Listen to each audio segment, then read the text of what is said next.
When struggling to reach your word count goals, you'll often receive the advice, just write. This is technically exactly what you need to do, but I'm sure you'll agree it's not always that simple. Sometimes you'd rather read. Sometimes you'd rather play video games. Sometimes you'd rather lay on the floor, staring at your ceiling fan, contemplating your fleeting existence on this earth. And the point is, it's not as simple as telling yourself to just write, because you already know you need to write. The problem is, knowing what you need to do and actually doing it are two very different things. For a lot of people, myself included, we aren't always working at the things we want to make progress on because we have some bad habits. We have a habit of opening Twitter instead of our word processor, of watching YouTube instead of getting back to work after lunch, of hitting the snooze button instead of getting to work in the morning. The way to fix this and the way to get a lot more writing done is to build good habits and minimize bad habits, which sounds obvious, but the real puzzle here isn't figuring out what to do, it's figuring out how to do it. How do habits work?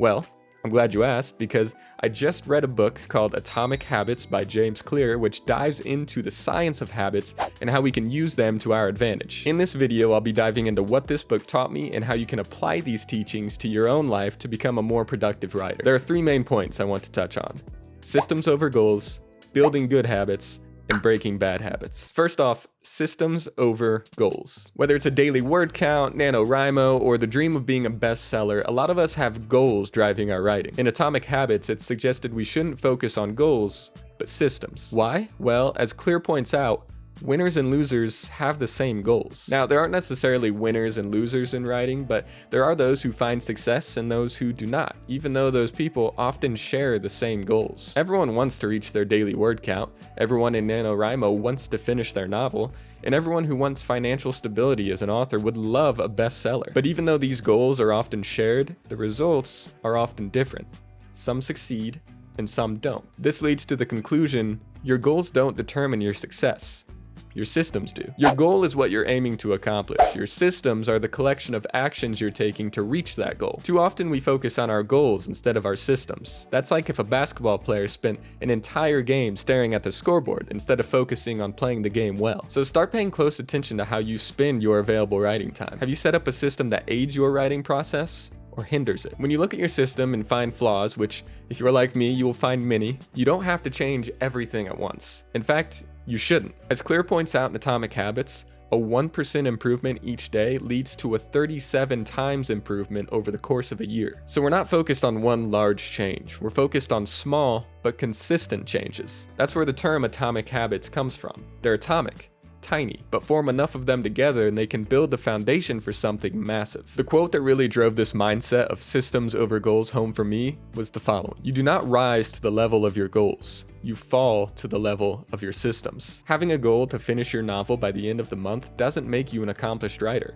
The systems you put in place to write more and write well do. So now we know we need to build productive systems, but what are systems made of? How do you build one? Well, they're made of habits. So what we really need to be asking is, how do we build good habits and break bad ones? To build a habit, you have to know how habits are formed, and while human psychology is an infinitely complicated topic, Atomic Habits manages to break the process down into 4 simple steps: cue, craving, response, reward. The cue is the catalyst for the habit. It's what starts the process, like if you're in the middle of writing and you get a notification on your phone. The cue sparks a craving. You really want to know what that notification was. The response is the actual action of the habit. So the notification goes off, starts the craving, and your response is to check your phone. The reward is the positive reinforcement you get from performing the habit. So in this case, the satisfaction you get from figuring out what that notification on your phone was. Your brain makes a note. Hey, when that notification goes off, if we check the phone, we're happy.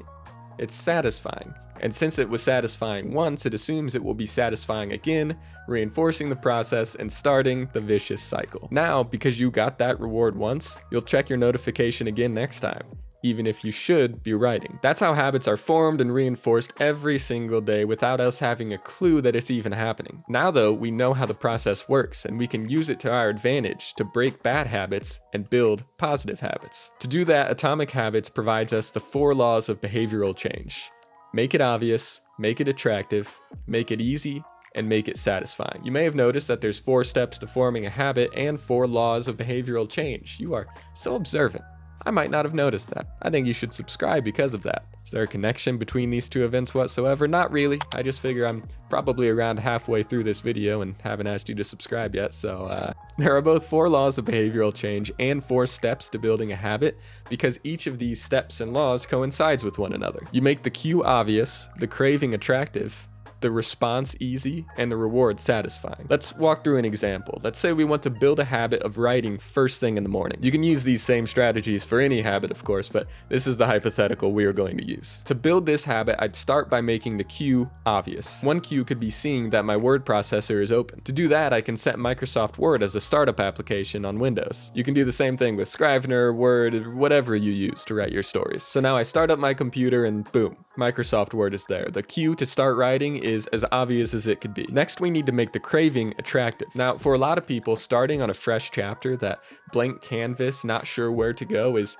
to put it in the terms of Atomic Habits, an unattractive craving. For you, this might not be the case, but for me, and I'm sure a lot of other people, having that blinking cursor and a completely white page, not sure where to begin, is a very difficult thing to face. So difficult, in fact, that I often procrastinate this step to the point where I won't actually get any writing done because I never want to begin. So perhaps instead of jumping right into fresh writing, I'll reread the previous day's writing. This provides me a nice jumping off point for the morning's work, which makes getting started easier. That's one option for making the craving step of a habit more attractive. Next up, the response needs to be easy. In this case, the response is the actual action of writing. Now, writing is inherently difficult, and I'd have it no other way, so we probably can't make it easy, but we can make it easier. One way to make habits easier, as suggested by Atomic Habits, is environment design.